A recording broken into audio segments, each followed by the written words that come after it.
इमाम को तलवार उठाने की जरूरत थी, वहां पर इमाम ने तलवार नहीं उठाया, क्योंकि इमाम को मालूम है कि अगर मेरा कदम तलवार की जानिब पहले उठा तो इख्तिलाफ हो जाएगा, इंतशार हो जाएगा। इसीलिए तो मुफक्किरीन और मुदब्बिरीन ने जो किताबों में इमाम अली मकाम के वाक़यात तहरीर फरमाए हैं, बरदस्ता यही लिखा गया है कि इमाम हुसैन इब्ने साद और शिमरजी जोशन और इब्ने जियाद और यजीद को समझाने की नियत ही से अपना खानदान लेके वहां तक गए थे। बेशक बेशक जंग का मकसद ही नहीं था, जंग का मकसद होता तो कूफा खत्म हो जाता।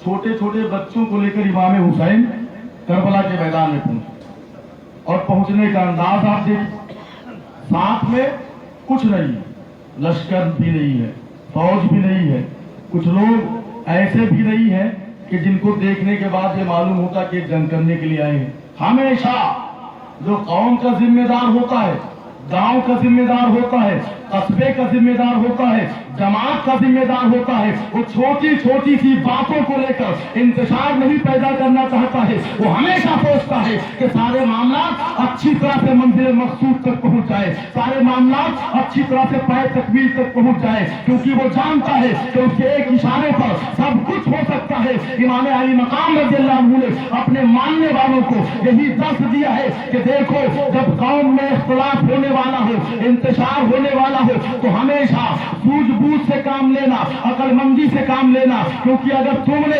अकलमंदी का दामन छोड़ा, दानाई का दामन छोड़ा, तो ऐसा फितना पैदा होगा, ऐसा फितना पैदा होगा कि उस फितने को दबाने में वक्त लग जाएगा। एक एक लम्हा जिंदगी इमाम अली पाक का हमारे लिए इबरत की जाए, हमारे लिए दर्स इबरत है। शोबहाए हयात के तमाम शोबे को इमाम अली मकाम रज़ियल्लाहु अन्हु ने पूरा कर दिया। जिस शोबे से भी आप इमाम की जिंदगी देखेंगे, आपको हर तरह से इबरत ही इबरत मिलेगी। बचपन का जमाना है, अब आप देखें इमाम अली मकाम रज़ियल्लाहु अन्हु के बचपन के मुदब्बिराना दौर को आप देखें, बहुत छोटे हैं, बहुत ही छोटे। आज क्या होता है, छोटी सी गलती हो जाए तो सरे महफिल सामने वाला ये सोचता है कि इसको बेइज्जत कर देंगे, हमें बहुत बड़ा काबिल लोग शुमार करने लगेंगे। कमेंट के जुमले बोलकर हम इसके दिल को तकलीफ पहुंचाएंगे, सरे बस जब ये रुसवा होगा तो हमारी इज्जत बढ़ जाएगी।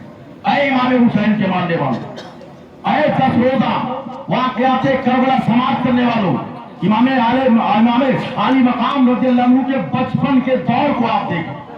एक ज़ईफ आदमी, तकरीबन 50 साल या 60 साल की उम्र हो गई, मस्जिद में वजू बना रहे, मस्जिद में क्या कर रहे थे, वजू बना रहे। अभी देखिए, आज ये प्रोग्राम थोड़ा टाइम तक चलेगा, क्योंकि आज आखिरी प्रोग्राम है, इसलिए मैं आपका मुकम्मल साथ चाहता हूँ। बुलंद आवाज से दरूद शरीफ करें ताकि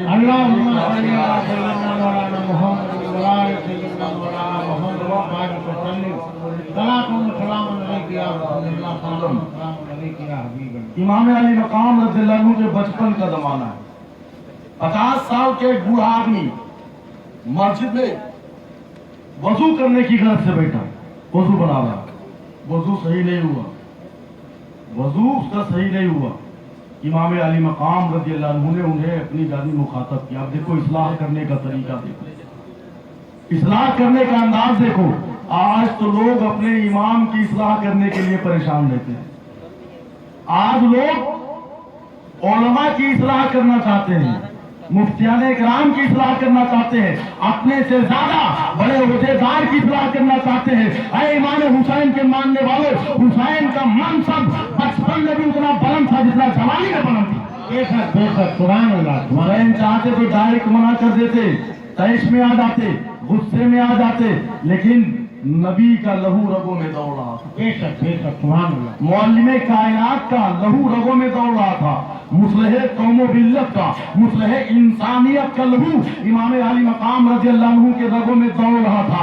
लिहाजा उनको मुखातब किया और रोक लिया, वो रुक गए। आपने उनसे फरमाया कि ऐ दादा जान, ये बताइए, मैं वजू बनाने जा रहा हूँ, अगर मेरे वजू में कहीं से कोई कमी वाक़ई हो तो आप मुझे बता दीजिए। सुभान अल्लाह, सुभान अल्लाह।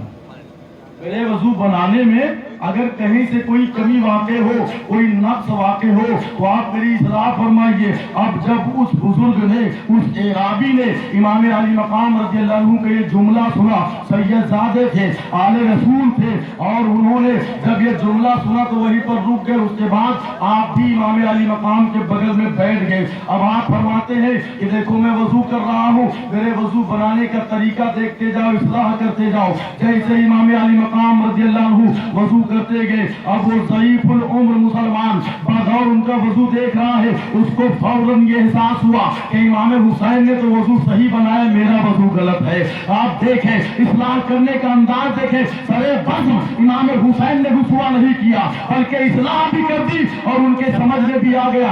आपने फरमाया मेरा वजू मुकम्मल हो गया, तो वो बुजुर्ग खड़े हो गए, हाथ बांध कर अर्ज करते हैं, ऐ आले रसूल, ऐ इमाम हुसैन, ऐ नबी के नवासे, बिला शुबहा तुम्हारा एक एक कदम तुम्हारे नबी के, तुम्हारे नाना के नक्शे कदम पर है। बड़ी अच्छी तुमने इस्लाह कर दी है, बहुत अच्छी तरह तुमने बता दिया है, बेटा तुम्हारा वजू तो सही, हमारा ही वजू मुकम्मल नहीं है। तुमने वजू बना के हमें बता दिया कि वजू किया कैसे जाएगा। ये है इमाम हुसैन, जिसके ताल्लुक से आला हजरत ने कहा था कि तेरी नस्ल पाक में है बच्चा बच्चा नूर का, तेरी नस्ल पाक में है बच्चा बच्चा नूर का, तू है नूर, तेरा सब जहां नूर। सुभान अल्लाह।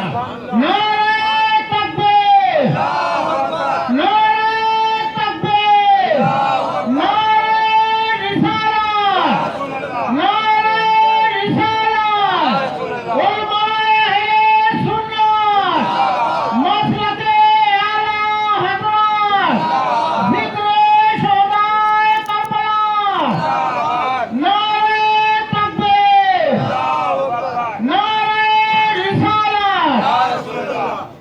इमाम अली मकाम की जिंदगी का हर एक लम्हा हमारे लिए इबरत की जा, सिर्फ वाकया निगारी मकसूद नहीं, बल्कि इन तमाम वाकयात से हमें इबरत हासिल करना है।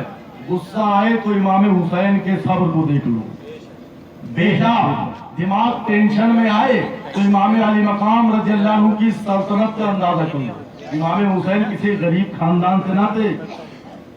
इमाम अली मकाम रज़ियल्लाहु अन्हु का खानवादा बहुत बुलंदबाला था। नबी ने ऐलान नबूवत नहीं फरमाया तो उससे पहले इस खानदान का तज़किरा हुआ करता, उससे पहले ही इस खानदान में बादशाहत, सल्तनत सब कुछ अता कर दी गई थी, क्योंकि इसी खानदान में नबी की आमद होने वाली थी। सब कुछ होने के बावजूद भी इमाम अली मकाम रज़ियल्लाहु अन्हु ने सब्र का दामन नहीं छोड़ा, इस्तिकामत का दामन नहीं छोड़ा। अगर छोड़ देते तो आज हमारे सामने जो शरीयत मुस्तफा, इसका नक्शा ही कुछ और होता। अगर छोड़ देते तो आज हमारे नमाज पढ़ने का तरीका कुछ और होता, रमजान में रोजा रखने का तरीका कुछ और होता, कुरान की तिलावत करने का तरीका कुछ और होता। लेकिन इमाम पाक रज़ियल्लाहु अन्हु ने अपनी जिंदगी के लम्हों से ये पैगाम दिया है, ऐ नबी के मानने वालों, ऐ नबी के उम्मतियों, जब जब तुम पर कोई मुसीबत नाजिल हो, जब तुम किसी परेशानी का शिकार हो जाओ, तो करबला में शहीद होने वाले शहीदाने करबला की जिंदगी जरूर देख लेना कि सब कुछ होते हुए भी सब्र का दामन नहीं छोड़ा। चाहते तो यजीद का तख्ता पलट देते एक इशारे में, फिर भी इमाम ने सब्र से काम लिया, जबर से काम नहीं लिया। इसलिए मेरे दोस्तों और बुजुर्गों, अगर हुसैन से मोहब्बत है तो इस कान से सुनकर उस कान से उनकी जिंदगी निकालो मत, बल्कि एक एक लम्हे पर अमल करो। कसम खुदा की ज़माना तुम्हें सलाम करेगा। अगर सिर्फ सुनने के बाद इस कान से सुना, उधर से निकाल दिया, तो जैसे ज़माना चल हमें ठोकर पे रखे था, आज हमें ठुकराता हुआ नजर आए। हुसैन की जिंदगी से इबरत हासिल करो मेरे दोस्तों और बुजुर्गों। खिलाफत राशिदा के बाद यानी खलीफा अरबा, जिन्हें 4 खलीफा कहा जाता है, सिद्दीक़ अकबर, फारूक आज़म, उस्मान गनी, मौलाए कायनात, ये 4 खुलफा हैं। इनकी खिलाफत को खिलाफत राशिदा कहा जाता है। अच्छी खिलाफत, अच्छी खिलाफत। और इन खलीफा को खुलफाए राशिदीन कहा जाता है, अच्छे खलीफा। खिलाफत को अगर हम आज के जमाने में उसका इंट्रोडक्शन कराएं या उसका तारुफ कराएं तो उसे कहते हैं सियासत, इसे राजनीति कहा जाता है। बिला शुबहा आका करीम सल्लल्लाहु अलैहि वसल्लम या उनके मानने वाले बिलखुसूस जनाब फारूक आजम रज़ी अल्लाह अन्हु से बड़ा सियासत का कोई पैदा ही नहीं। सुभान अल्लाह, सुभान अल्लाह।